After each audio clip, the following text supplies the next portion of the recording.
өдрийн мэндэргээ. Би бас байнгын орон дээр хариулт авч чадаагүй асуултуудаа ахиж асуух гэж байгаамаа. За, гурилын импортын татварыг тэглэж үр дүн гарсан. Яг өнөөдөр бол зах зээл дээр гурилын үн доктортой байх боломжийг бас бүрдүүлэхэд нөлөөлөл үзүүлсэн гэж харж байгаа. Гэтэл одоо 1 жилийн дараа ахаад импортын татвараа сэргээе гэдэг асуудлыг оруулж иж байна. Хөдөө аж ахуйн яамны энэ бодлого бол нэг жилийн настай юм бодлого болж хөрж байгаа. За 21-с 23 онд ямар хөө байсан бэ гэдэг талаар. 21-с 23 онд буудааны үн 1 тонн тутамд 26.4% өссөн байна. Гэтэл гурилын үн 1 тонн тутамд 52.3 төгрөгөөр өссөн байна. Энийг шудраг өрсөлдөөний газар, тухайн үеийн шудраг өрсөлдөөний газрынхан судлан үзээд үндэслэлгүй үн нэмжээ гэдэг асуудлыг гаргаж тавьсан. За тэгвэл 21-с 23 онд энэ компаниуд ямар дэмжлэг авсан юм бэ? 9 компани 38.8 тэрбум төгрөг 10.65%-тэй авснаас 7.65%-ийн засгийн газар дааж аж ахуйн нэгжүүд 3%-ийн хүлт төлсөн. Энэ татварын хүүнд татвар төлөгчдийн мөнгнөөс 293 тэрбум төгрөг зарцуулсан. 22 онд 8 аж ахуйн нэгжид 81.5 тэрбум төгрөгийн хөнгөлтэй зээл болгосон. Үндсэндээ 20-с 24 он хүртэл бол 209 тэрбум төгрөгийн хөнгөлтэй зээл болгосон байна. Хөнгөлт үзүүлсэн. Бүр зээлийн хүүгийн төлөлтийн үрдэл хариуцсан байгаа шүү дээ төр. Гэхдээ ийм байж хахад гурилын үн өссөөр байдаг. Энэ бодлогын чи ямар бодлого гэх юм бэ? Тэгэхээр хөдөө аж ахуйн гаргаж байгаа бодлого бол нэг монопол эдэн компани карманд орцсон байна гэж харагдахаар байгаа шүү. Тэгээ энийг та бүхэн хариулаарай. Би дормжлоод авах юм биш. Инкор гişүнэ. Би асуудал бүрийн эрхийнхээ өрөөнд асуулт танаас хариулт авах гэж байгаа. Та дундуур нь хэрэлдэх юм байх ч. Энэ асуудлууд дээр хариулт өгөөч. Дэмжээд л байгаа. Татвар төлөгчдийн мөнгнөөс хөнгөтэй зээл болгож байгаа зээлийнх нь хүүгийн төлж юм бүр. Ингээд дахад гурилын үнэ өсөд байгаа асуудал. Ийм учраас бид нар гурилын импортын одоо татварыг тэглэх асуудлууд яасан. Одоо жилийн дараа ахаад энэ асуудлаа сэргээе гэж байгаа асуудал дээр яагаад ингэж байгаа талаар хариулт өгье. Бид нар учир шалтгаанаа тодорхойлж чадсан юм уу? Чадаагүй л байгаа яг үнэндээ. Мэдээж үндэсний үйлдвэрлэлүүдэд дэмжихгүй сөхрүүлчихье гэж байгаа нэг ч бодолтой гишүүн танхимд байхгүй гэж харж байгаа шүү. Хоёрдугаарт нь хүнсний аюулгүй байдлыг сайжруулах ёстой, үр дүн гаргах ёстойг хараад байгаа. Өнгөрсөн хугацаанд 200 одоо улсын хурлын даргын захирамжаар байгуулагдсан 59 дугаар захирамжаар байгуулагдсан ажлын хэсэг нэг судалгаа хийсэн байна л да. 241 дээжээс шинжилгээ хийгээд үзсэн чинь 80 дээж буюу 30 орчим хувь нь хянарын шаардлага анхахгүй юм одоо улаан буудаа байна гэдэг. Дэн дээр ямар арга хэмжээ авсан бид нар тэгээ яагаад арга хэмжээ аваагүй мөртлөө хүнсний аюулгүй байдлын тухай асуудлыг яриад болж байгаа юм уу? Энийг нь асуухангууд би харж үзээчгүй судалгаанд юун судалгаа вэ яасан ийсэн гэдэг асуудал ярьж байгаа. За 3 дугаарт нь энэ салбар бол одоо бас төвийн бүсийн салбар болж хувирж байна л да. Манай бүрв дээр гişүүн болж байгахан дутуу мэдээлэлтэй байгаа шүү. Жижиг дунд үйлдвэрлэгчдийг дэмжих чиглэлээр 40 тэрбум төгрөг батлагдсан. 26 тэрбум нь төвийн бүсдээр хуваарлагдаж байна. Гэхдээ бусад 5 бүс чинь тэнд жижиг дунд үйлдвэрлэх хүмүүс байхгүй юм уу? Тэнд нь Монгол Улсын засгийн газрын бодлого хэрэгжихгүй юм уу?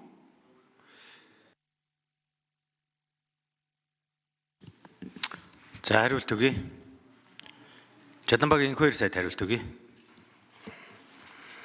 Нэгдүгээр жижиг дунд үйлдвэрийн газрыг дэмжих. Бүх аймагт хүсэлж явуулсан 25 оны төсөв батлагтай жижиг дунд үйлдвэрийг дэмжээч. Баталсан их усүр дээр бид нар нэмэгдүүлж олгоно гэж. 21 аймагт явуулсан 10-аад аймаг тодорхой хэмжээний их усүр тавьсан. Зарим нь 150 сая төгрөг тавьсан, зарим нь 400 сая төгрөг тавьсан. Зарим нь 5 тэрбум төгрөг тавьсан. 5 тэрбум тавьсан газар бид нар 5 тэрбум нэмж өгсөн, 150 сая төгрөг тавьсан газар 150 сая нэмж өгсөн.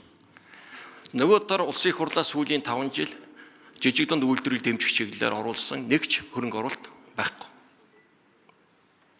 Бид байгаа нөөц хэмжээндээ Энэ мөнгийг яавал үржүүлэх гэдэг зорилгоор орон нутагт та нар анхааруул бид анхаарья. Нэг нөгөө талаас жижиг дунд үйлдвэрлэл маань гол байгаа бүс нутаг тэнд энэ зорилго тэндэл илүү очиж байна. Тэр чи харьцаа тооны хэмжээнд байгаа шүү дээ.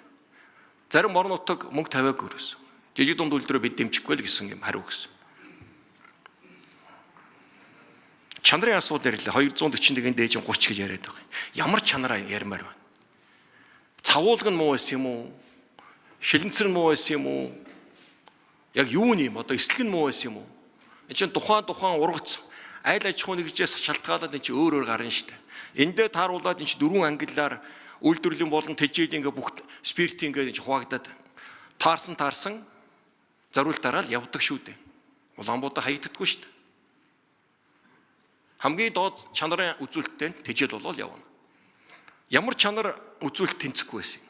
Тэр нь шалтгаалаад дараагийн бүтээгдэхүүн болно. Тэгэхээр энийг одоо нийтэд энэ Монгол улсын тарьсан улаанбуудаа үйлдвэрлэсэн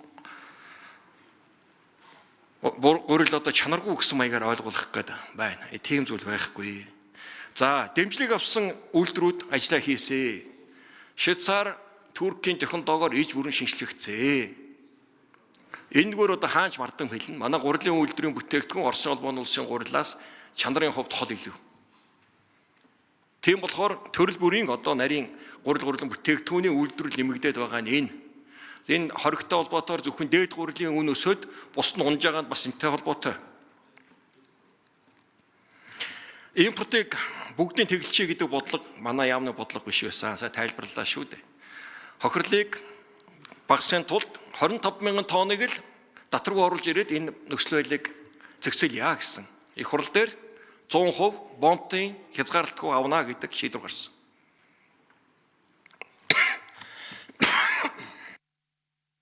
За, Дамбын Батлууд гүшүүн тодруулж сууя. Ингээд үндэслэлгүй нэмсэн гэдэг нь тухайн үеийн шударга өстөний газрынхнаар шалгалтаар тогтоогдсон асуудал. Тэгээ дээрэс нь ингээд татвар төлөгчдийн мөнгнөөс хэдэн зуун тэрбумаар тэр байтугай хүүгийн хүртэл одоо татвар төлөгчдийн мөнгнөөс төлчгөөд гурилын үн өсөд байгаа бодлогыг хөдөө аж ахуйн салбарын бодлого гэж одоо бүгдөө яриа суухан зүв юм уу? Та энэ дээр нэг хариулаад өгөөч. Хоёрдугаарт нь 40 тэрбумын 26 тэрбум төвийн бүсийн 3 аймагт тавигджээ. За 3 аймагч нь тэгээд 26 тэрбумыг бүгд гаргаж байгаа юм уу? Давхар. Ингээ 52 тэрбум хөрөнгөөрт хийж байгаа юм уу? Бити үлгэр яриад гараа сайдаа. Та бол одоо төвийн бүсийн хөдөө аж ахуйн сайд биш шүү. Монгол улсын засгийн газрын гишүүн Монгол улсын бүхэл аймаг таны энэ салбар байгаа тэр бүхэнтэй хүртээ хэмжтэй үйл ажиллагаа явуулах нь таны үүрэг шүү. Тэгээ ер нь бол тэгээд хүнсэд аж ахуйн яамны энэ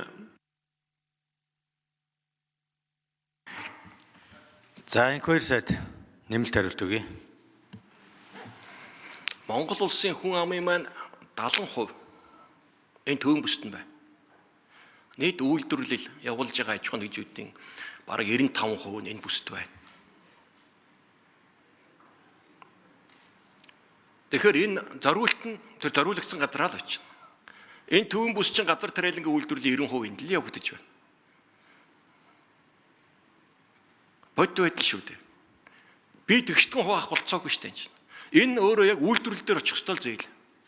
Би их усрыг бэлдээд гаргаад өглөө байгаа их усрээ дандаа хөнгөлтэй зээлийн хүүгийн татаас болгоод өглөө арилжааны банкуд энэ зээлийн холголтыг хийгээд ингээд шалгаруулаад явагдаж байна.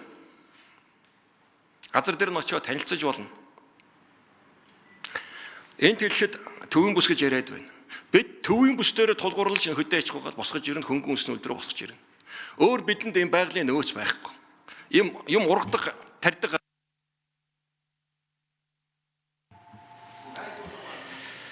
За. Гэхдээ яг би бас одоо ерөнхийдөө засгийн газарт хэлээд байгаа энэ бүсүүдийн хөгжлийн бодлогыг бас энэ тэнцүү авч явахгүй бол энэ иргэдийн эрхийн томоохон зөрчлийн асуудал яригдэн шүү. Газар тариалан хөгжөөгүй бүсэд амьдарч байгаагаар иргэд тохирч болохгүй учраас энэ хоёр сайд та бас энэ дээр бас гишүүдийн саналыг бас бодолцоорой, тийм ээ.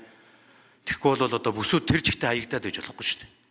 Газар тариалангүй юм чинь ингээл тэр чигтээ хаягдаал Магадгүй айгүй бол мал аж ахуйгүй юм чинь гээд хаягддаг хэлбэрлөө ерөөсөө явуулж болохгүй шүү. Энэ бол бас асуудал үүсэх баг. За очротын ган бүтээ очрот гэх юм.